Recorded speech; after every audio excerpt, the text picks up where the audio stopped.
Yes, and welcome back. This is, of course, the Touchline on Y254, and we are glad and pleased to have Zetech Ox rugby team with us in the studio for our first session of the interviews. And maybe quickly, I'll do the introductions of those who are with us on the set this lovely afternoon, and of course, head coach Ramsfield Matekwa on my father right in Black Cape. Karibu sana, coach. Thank you so much. Brian Ondego, karibu. Right, and of course Johnson Afula and Clement Ashila. Karibuni sana on the Touchline, coach. Last season it was a beautiful run, right? This season particularly, just falling at the last hurdle. How would you talk about how the season was? The season has been super for us, and the key thing is we had our targets, and our first target was maintaining ourselves into the championship. And we thank God because He gave us the bonus for us to go into the semis. So the boys did it very well. And I'm grateful and thankful for them, for the composure they've been having, for the resilient, for the teamwork and the family thing. We've really worked together, and it has been an easy job for us to work through the championship. Yeah. And also maybe from the nationwide, going through to the championship this season and almost getting to the Kenya Cup. I mean, that was, what would you call it, fast rise? It's a fast rise, and the key thing is when we went down, boys cried, but now they dusted themselves out and they were ready for it. And from the pre-season time, they showed out that they really need it. And we sat down as a team and as a family, put our thoughts together, and they came it up and we gave it up. Yes. Yeah, Brian, you had appearances for Shujaa in Cape Town and Dubai, if I'm not wrong. So, unaweza semaje juu ya experience yako katika national team na how ilikuwa valuable kwa team, kwa club? Experience ilikuwa sawa, so I didn't get much playing time. I hope soon enough I'll have my playing time and I'll show the world the boys back home. Most of them look upon me. Some of them they want to be like me. So all I tell them is just keep working hard and trust God. Yeah, and at this particular stage of your career, and people are looking onto you, that's weight on the shoulders. How do you carry the weight? Feel pressure? Yeah, pressure mingi. But naituliza tu. Naambia I'm just a boy like you. Nilianza mahali. So pia mkianza hivyo, one day you are going to make it. Yeah. And for Johnson, how zilikuwa target za team kupanda Kenya Cup, and how did it feel when the semi-final turn, of course, against Most, right? Yeah. When you narrowly lost. You lost at the last hurdle. What were the targets? Did you feel disappointed? Not really, because first of all, our target was to maintain our position in the championship league, and we were operating with one rule. Tulikuwa nasema tuna handle one game at a time, of which tulikuwa nasema each and every game ina come lazima to win. So ukijaribu ku expand na hiyo target yetu tulikuwa nayo, definitely the target was Kenya Cup. So siku feel disappointed wakati we lose hiyo semis. Nilifeel boys wamepeana all they had. Tumefight, tumefika place tumefika, tumepick the lessons. So naweza sema maybe in one way or the other hatukuwa that ready for Kenya Cup, but sasa sababu tumepick hizo lessons, so this coming season I think sasa tunaweza panda. Ashila, true that the team can build on their experiences this season na mambo ya kuwa mazuri next season? Yeah, I can say from the run we had, yes, hatukuwa na hizo expectations za kufika hapo, but I can say like Indian as a show, hard work really pays off. We had our hard work during the season, and like getting to the semis, tulikuwa tunarewadiwa efforts zetu. And going into the game tulikuwa zile za we're going here, we're going to have fun, like to expect anything more, but ikikuja our way we'll grab it. So like getting there ili to show that up there kuna a different level of rugby inachezwa, and currently this season hatukuwa ready. So the match went how it went, so we came back to the drawing board. Na hii experience tumekuwa nayo season, I think next season we'll have a run for it. Yeah, what would you say and how the team really was able to come together and keep the focus for during the campaign against the opposition or the opponent that you faced during the regular season? One thing I can say motivated us is during our debut season in championship, it didn't go well for us. So like we had most losses, and we got relegated back to the nationwide. So like that was a motivating factor that drove us last season. Tulikuwa tunataka to beat against the odds because kila mtu alikuwa anasema just like you guys were here, mtapigwa kila game tena, alafu mrudi huku chini nationwide. So like si tulikuwa tunataka kuwa prove wrong na for real tuliwa prove. Yeah. You went to the same issue. Yes. Yes, and coach, for you to come up with, realize the unbeaten run that's in the nationwide, then come to the championship, which was like a step above, right? Yeah. And now playing with the big boys was the next step. Mentally, how did you prepare the team? And now next season, because now like you have to get there, only better the performance of this season. There's one secret that we have as Zetech Ox Rugby. We are not actually a team, we are a family. So from the family, key thing is the thing that's always drive us anytime, any moment. Because during our training sessions, we're just going to bond as a family. But our game plan and everything, we do it off that field. We used to have bonding sessions that help us to at least to bring everyone inside and to make like everyone feel comfortable into it. Having run with the big boys, it was more of a joke because everyone was like, they're going to the gym like we normally do, they're doing the runs we normally do. Because you'll find during the training session, you'll find boys crying a lot that you are making us to run too much, but we're going to give you this result during the game. So that is it has been a big motivating factor throughout the season, and it has given them the leeway for them at least to have their performance up. Yes. Next season, maybe a little bit of changes? Next season, no much changes.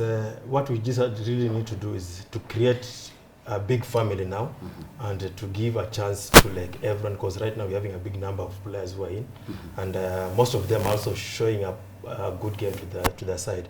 So coming into next season, we can't say much as for now, but we're gonna give the plain thing when we come to that point. I mean, it looks like you have good problems for a coach. A big pool of players to choose for.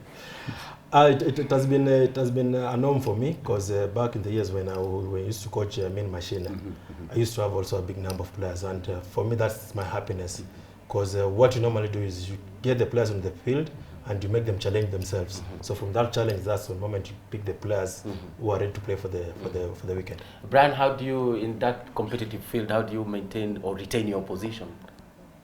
I just keep on working hard, pushing myself off my comfort zone, setting my eyes towards my goals.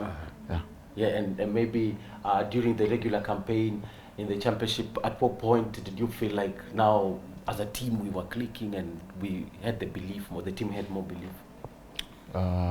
During the quarters, there was so much pressure, but we were able to control it and just telling ourselves that we have this. For Johnson, I mean, looking at this particular campaign, and of course, we just have to get to the Kenya Cup. What will be the privilege? What will it mean for the club, for the team, being a university side? Being a university side, it will mean a lot.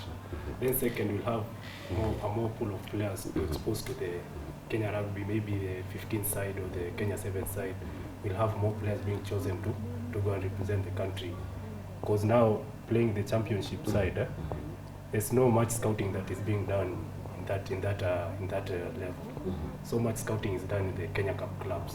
Sure. So the top tier. Yeah, the top tier. So going to the Kenya Cup will expose us more to the upper tier. Yes, Sheila, turning out for Zetech, how has it developed? Has it gotten you closer to your dreams, turning out for the national team, and just progressing as per your targets? Yeah, I can say Zetech has given me a platform to showcase what I can do, and the game time it has given me, I think it's just my name. I'm publishing it out there, at least now someone can point out and can say that I play and I play good rugby. So I can say that it has given me a platform to be seen out there.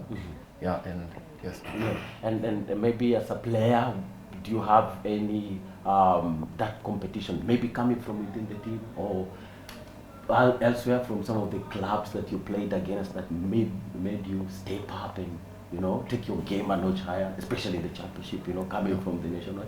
Yeah, as a player, I can say back at home, competition, there's tough competition. But the thing is, you just have to show up when it matters. So I guess that's what is making me to have enough playtime at home. And back out here, I have also friends who are playing for other clubs, and also like challenge ourselves. Let's see where the farthest that we can go this season. So that I use that as a motivating factor too. Yeah, that keeps me up at it. How ready, coach, will you be for the beginning of the season? And I mean, the target is Kenya Cup, but is it a common known thing among the team, or you want to take it slow? We've already taken it slow, let me say that. And the target for the team and for the season next year, I think the targets have already set themselves out from the previous season that we've been in. Because players have seen where they're supposed to work more, what they're supposed to do more, and also they've seen what we call the work-ons. We don't call them mistakes, we call them the work-ons. So they're ready to do their work-ons perfectly, and we get to align ourselves to be ready for the season. Into Kenya Cup, it's a place that I've been personally as a coach, because while I was coaching Mean Machine, I was into Kenya Cup. So the things that we're going to align ourselves ready to get ourselves Zetech Ox to that Kenya Cup. Yes. And looking at this particular season, the Kenya Cup, Kabras again dominating, but really Menengai Oilers stepping up and giving a run of money to KCB, which is, I think, what does it mean for the competition wise of the game? That clubs are rising up. Of course, everybody who's in the Kenya Cup wants to win the title. The thing is, there's future of rugby, and the young tags who are coming up who are ready to fight. And let me say, for Oilers, they've done their homework well. They did their homework well, and they actually scouted more players. And them having a clubhouse or having money for them to raise up the players, it's a plus for them actually. And being a set like a team that is around Nakuru, with only one competitive club, that's Nakuru RFC. Most players will run going to the place where they are seeing a team rising. So I think that's the reason why they got it up, and they've been giving because that it's a Rai derby, so they wanted to also be on that higher note for them at least to have that say. Yes. And for you, maybe being in the Kenya Cup, you know, how has this experience been valuable to the team? Do you think that has given you more, you know, spraying in your shoe, handling Zetech Ox? I always give players the challenge, because what I normally tell them is during the training session, I'll always shout on you, cry on you, and make sure you do it. But now during the game, now I'm just watching you to do what you're supposed to do. So I've given them that motivation, and the players have seen whatever we normally talk about happening during the game and giving them a plus during that match. Yes. I mean, and we've seen, for instance, when Kenya went down in the HSBC, and now there were, you know, efforts to come back to the World Series, which we did last season, and this particular season we are in it. And all this pool was just like gotten from the local series. I mean, that's a huge statement for the game. Okay, for the Kenya Sevens, I'll say the thing that made us to go down was that growth. You see, there's that development growth in the transition. That transition, because you can't just shake someone at once and make sure that makes someone to get the results. You must give him that transition throughout and get it up. So as per now, the boys are okay. Actually, they've faced the big boys outside. They've faced the big stages outside, and I know that they're ready and they can give it a run for their money. Yes. Yeah, and for Brian, unafikiria kwamba labda you've been with the team, you know, in some instances, what was really happening, especially in the first few legs, and finally they go to Singapore and go to the main cup final? The boys were experiencing maybe stage fright, because to most of them, it was their first time being in the HSBC series. So Kuna instances nilikuwa nasikia, for example, my teammate Japolo, the captain, alikuwa anasema unaona msee mwenye ulikuwa umezoea kuona kwa TV, then ndio huyu ako mnacheza yeye ni opponent. So badala wewe ucheze, it's like unamwatch. So unasahau kwa game. So the time una recover, maybe mko chini. Yeah. And what's the role of the coach in that, you know, like for instance, Bling? How powerful must he be? Okay, the thing is, the coach himself has now to make sure he has a good actually team, like what he's doing right now, getting the junior players, visiting the boys while they're playing in the HSBC, because you've been seeing this person in the TV. Right now you're seeing him playing on the field. You see, it's building some courage that this person can be beaten on that pitch. Sure. So if given that chance, then players can just grow up and can be ready for it. Yeah, and in Cape Town and maybe Singapore is where we had the best performance this season, right? Yeah. And you're in the team. What was happening in Cape Town? You beat South Africa. What the boys tell themselves is that there are terms that we use, like saying, "Oh no, nyonge wetu." So so we can't let them beat us. So that's what motivates us, and yeah, sure. And we've beaten them during when we were going for the Olympics, right? Yeah. Yeah. So it's doable. Johnson, I mean, looking at our rich hits and the ability to do it, what maybe has been the key thing for Kenya, and you combine this with how you play club football, club rugby, you know, what do you think makes one just stand out there, and especially for you? What makes one stand out is one, you have to put in the shift, and you have to have the hunger of winning, and that the pride. We believe you putting on that jersey, having the Kenyan flag on it. Yes. So it comes with so much pride. So huwezi angusha hiyo pride. Lazima ufight. Yeah, sure. Yeah. So lazima uko na njaa, pride ya kudefend hiyo jersey. Na pia lazima ujionyeshe. Mimi usemanga ukiingia kwa hiyo ground, umebeba kijiji mzima kwa mabega yako. So ni watu wengi sana wanakuangalia. So huwezi kubali kuangusha kijiji, mbogi. Kuna watu wadogo wana look up to you. Lazima ubebe hao wote kwa mgongo. Ashila, so you unakubaliana na hiyo, but have you ever felt the pressure to represent, especially how you began rugby? You had to prove maybe to family, friends, like, yo, I'm one of the best out here? You know, like, let me use how I started as an example. Many didn't believe I was playing the game, even my parents. So like they were really scared. Are you doing this? Then I just had something to prove. I had something to prove to show them that I'm playing it, and I got a good platform in high school.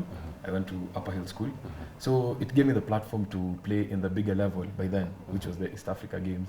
So by the time we were winning the games, sasa hapo ndo believe ilianza ku come in. Kumbe you can do it, you can go out and you can come back and do it. So that drove act as a drive, to like be more than I am, show more than what people expect of me to show. And having been there, what do you think is the most better part of the game? Is it when you're preparing, when you're playing, or when you get the results? The better part of the game is having fun while you're at it. When you have fun, you'll just express yourself. You'll get yourself doing things that you didn't know you can do, because you're more composed, you're more relaxed. Yeah, that's what matters in that. When you have a cool head, you will do more than when you perform under pressure. Yeah, maybe players that we've watched and they've had fun at it, maybe Injera, you know, and we can talk about Patrick Odonga as well, you know, just like knowing this is the best part of me, so let me show them. Yeah. An example I can say, back at the last concluded circuit, the HSBC, sorry. Yes. Yeah, like sometimes you could hear from the games you were watching, like as they talked in Kiswahili, like wako, guys, we have this, you know. When you hear something from that, you believe that this guy, as in ako kwa game, and I feel anajibamba. Yeah, you could hear someone like Japolo saying, ini yetu manze, he's motivating the players, and you can see, taking it from him, it shows that he's enjoying what he's doing, to the point where he gets to motivate his teammates. Yeye mwenye play sako, ako play sako, ako at peace. Yeah, Johnson, knocking on the doors for the national team, is that the target? And how hard has it been for you, or easy for you? It's been tough. It's been hard. I've said For the last two seasons, ndio tumekuwa exposed to the national side. Because previously tulikuwa tunacheza Division 2.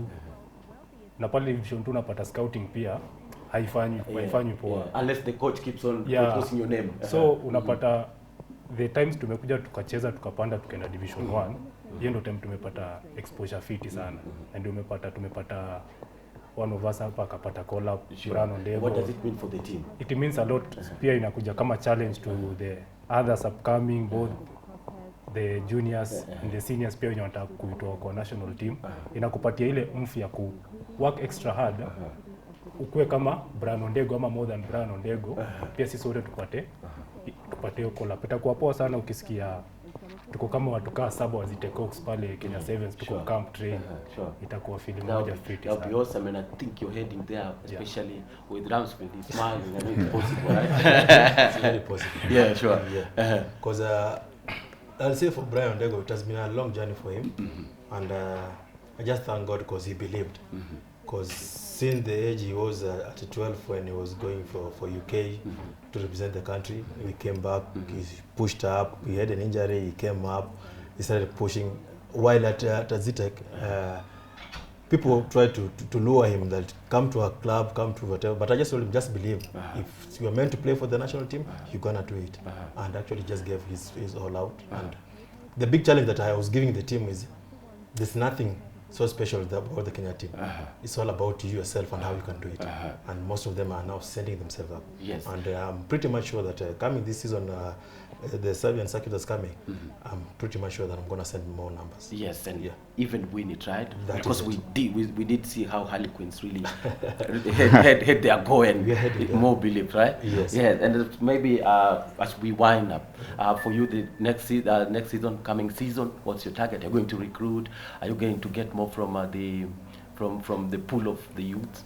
Okay, next season I've already started recruiting because the just previous national school games that were held in Mombasa, I was there, and I've seen so brilliant boys who have been running up and down, and the boys that can be nurtured and being done a good job for them. So personally, I have so much people who are outside where I am right now who are doing coaching. So they're actually calling me up to go see their players playing. I see if I can get some of them, because the motivating factor is Zetech is also offering some scholarship. So the boys can also come in to get the scholarship. Because we're just not looking at the game, we're also looking at your life after rugby. Yeah, sure, that's the key thing. Yeah. Yes. And for Brian, I mean, being at the national team, being there, but what's in your mind? What should happen? What are you going for? What I'm waiting for is just being given the chance to showcase my talent and represent my country. Yeah. How beautiful is that? I mean, having been already there. It's a beautiful feeling. More it's a hunger? wonderful feeling, yeah. It gives you more hunger to want to push yourself more, because that's not the goal, just playing for your country. The goal is playing even overseas. Yes, indeed. And good development when you're coming up, just like the coach has said. How important was that for you? Maybe right now, now that you really step by step. All I can say is starting rugby at an younger age made me acquire more skills compared to people who are starting rugby at an older age. At maybe technically you develop better, younger, which gives you an edge over the rest. So, all the best, Bana. So, thank you. Johnson, what this season? I mean, we just have to be in Kenya Cup. In fact, he has been the captain, so he's supposed to talk about it. Talk about it. Yes. The coach has just, I'm a good share. The next season, talking about the young ones that he's already spotted and how he planned to bring them into the team, make sure that they feel comfortable and to get the result without too much struggle. Yeah, the first thing is we know the coming season is going to be tough because we are going to play against the teams that have watched us play. They know we go hard, so definitely they'll come harder on us. So the preparation must be perfect. And for the new signings that are coming in, Zetech is a family, it's not a team.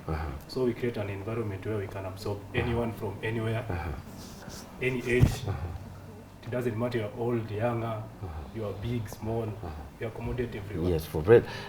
Sheila, lastly from you, the targets of course is to solidify your position and keep knocking on the high levels of the sport. Yes. I can say into the coming 7th circuit. Yes. I just want to be good at it. I want to be better than where I was last circuit. So I want to put in the shift. I want to show the world what I have, what I can showcase. Yeah. What will it mean for you? That will mean a lot, like a lot of hard work behind the scenes, of which I have to grind. You know, like there's this saying my coach in high school used to say, it starts when nobody's seeing. So like this is the time for me. For if I want to have a nice run, I have to start like as early as yesterday. Yeah. Thank you so much, Clement and Sheila, and of course Johnson Wafula, the captain, right? Yeah. Thank you so much for your time, and Coach Ramsfield, all the best, and Brian, wish you all the best. Thank you so much. Coming season, 7th season, as well as the regular League Championship season. So, And we are inviting you over. yo, and kuja tena mazee, kuja na cup, and we'll be glad. Thank you so We'll much. be so happy when you know Brian and a number of Johnson here as well as Sheila do their thing for the national team. I'll be proud, right? Yeah. I'll have the autographs. Well, thank you so much. That's been the Zetech Ox on our set. Up next, we'll be talking, of course, about the fan zone and also all about matters international football. Thank you so much for watching, but stay with us on the Touchline. We'll be back with the fan zone.